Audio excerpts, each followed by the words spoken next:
क्या साधकों पे ग्रह नक्षत्र का प्रभाव पड़ता है? ये बहुत ही महत्वपूर्ण और बड़ा ही रोचक प्रश्न है कि जो लोग साधना करते हैं, क्या साधकों के जीवन पर भी सामान्य सांसारिक व्यक्तियों की तरह ग्रह नक्षत्र का प्रभाव पड़ता है? जिस प्रकार ज्योतिष शास्त्र या ज्योतिषीय लोग जानकारी देते हैं कि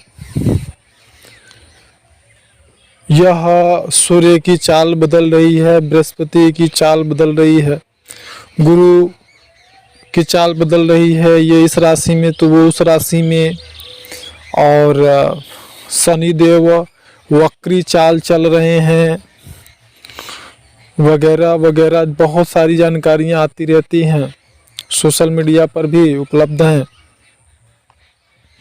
कि जो ग्रहों की चाल है उससे जिस प्रकार से एक सामान्य सांसारिक व्यक्ति प्रभावित होता है, क्या ठीक इसी प्रकार से साधकों का जीवन भी प्रभावित होता है? तो सबसे पहले ये समझ लें आप कि साधकों के जीवन में जो कि लोग साधना कर रहे हैं, हमने अपने चैनल पे प्रीवियस वीडियोस में तमाम साधकों की जानकारियाँ प्रकाशित की हैं जो कि साधना कर रहे हैं और जिनके जीवन में उनकी मन मुताबिक, उनकी इच्छा के अनुसार उन्हें अनुकूलता प्राप्त हो रही है। और वह अनुकूलता जो प्राप्त हो रही है, उस अनुकूलता में वह साधक के ग्रहों के जो चाल हैं और गुरु बृहस्पति बुध जो भी चाल अपनी बदल रहे हैं, शनि या 7.5 जो अपने वक्रीय या सीधी चाल में, सीधे या टेढ़ी चाल में चल रहे हैं, उस अनुकूलता में इन चाल का कोई प्रभाव नहीं पड़ता है। वह उनके मन मुताबिक उनको अनुकूलता प्राप्त हो रही है। उसमें न तो वो ये जानते हैं कि इसमें ग्रहों की दशा क्या है, ना ही उनको ये बताने की आवश्यकता होती है।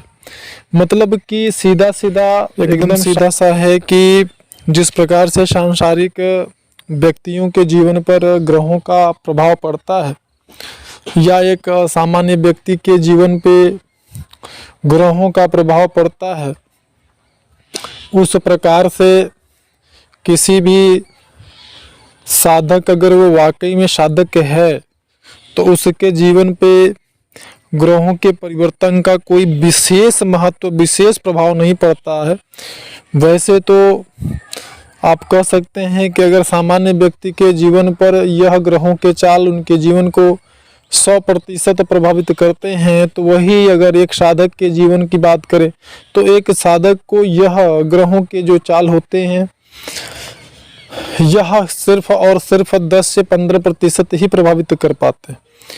ऐसा उनकी साधना के कारण होता है, क्योंकि जो एक साधक होता है वह जब साधना करता है, कोई भी साधना करता है, अगर वो पूरी विधि से साधना करता है, एक मार्गदर्शक के मार्गदर्शन में यदि वो साधना करता है, तो ऐसे स्थिति में वह अपने कर्मों का भोग भी कर रहा होता है और कर्मों का नाश भी कर रहा होता है।